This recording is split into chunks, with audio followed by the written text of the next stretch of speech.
That's an interesting scenario you came up with, Pino. I obviously don't find it interesting for the same reasons you do, but there are aspects of that that would hold my attention. There are even some things, if that was a Christian man, that I might take exception to or have an issue with, that I would discuss and have questions about.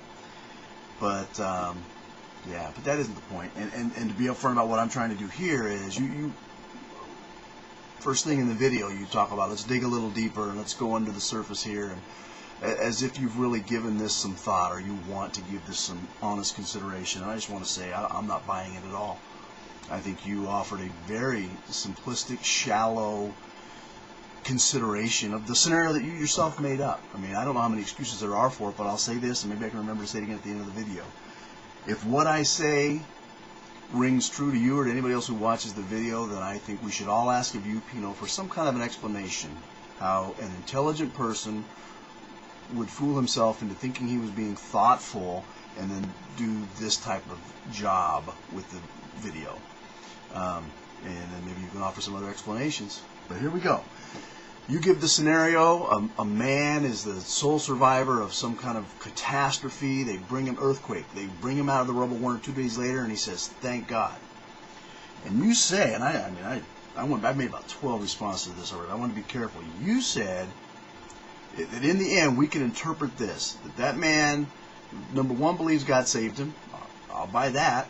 But that means, even though he might deny it vehemently, that we can determine, that you can determine, that he concludes that in the eyes of God, he's special, or has gotten some kind of special attention.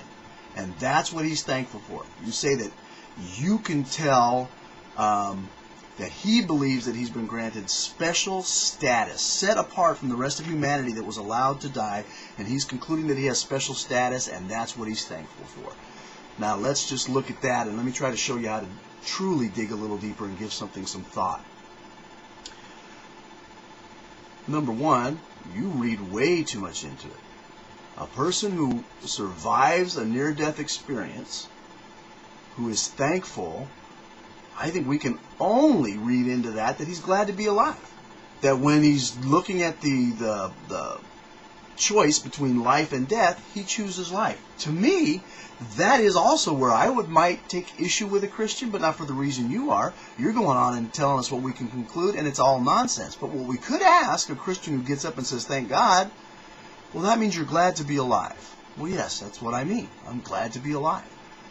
Well, let me ask you then, don't you go to heaven when you die? Well, yes. Well, wow, then what is it that is so incredible about your life and your time here on earth that you're glad to be here and not in heaven? There's where you could take a real issue and ask, and there are perfectly legitimate answers for that.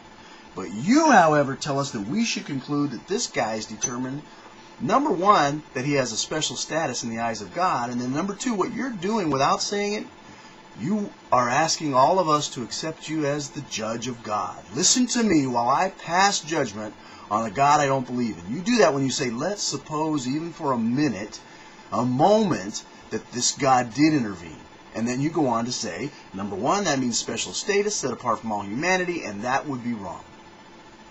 Let's think about that, shall we, Pino? Let me give you two scenarios right up front that you obviously didn't consider. One, the guy who survives lives for 10 years. And during that 10 years, his wife divorces him. He has 3 children. They all die before he does. He loses all of his money, wealth, material things, becomes an alcoholic, and dies destitute in the streets. Is that special status by your definition? Automatically, that's special? That's what he was thankful for? Should he have been? Anyway, that's scenario one. Let's go with scenario two.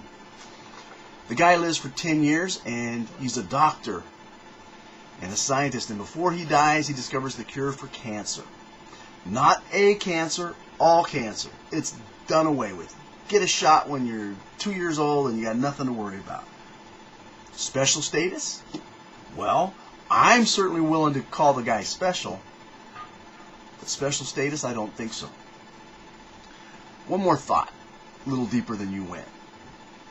Should everybody be thankful who survives? Should every Christian be thankful? Is that what you assume? That every Christian, because he would conclude special status because he's a survivor, that he's then thankful? How about this scenario, Pino?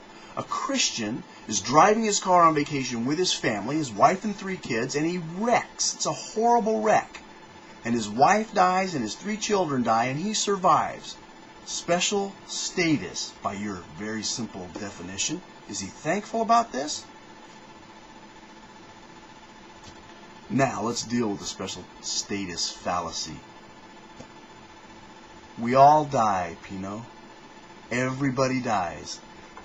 Every person who's ever survived an avalanche, earthquake, tsunami, high-rise fire, every survivor dies. There's no special status, Pino, even if you grant this intervening God. There's just a delay. There's a postponement of death and whatever follows. So your whole thing, why did you do this? Your whole thing is bogus.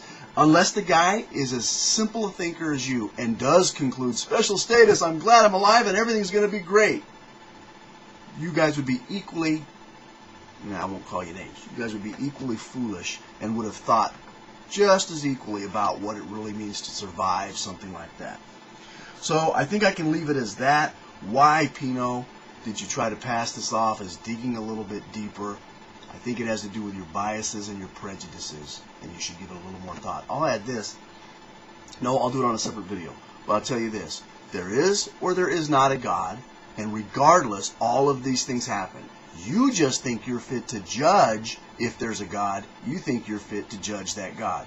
You don't have anywhere near the qualifications, Pino.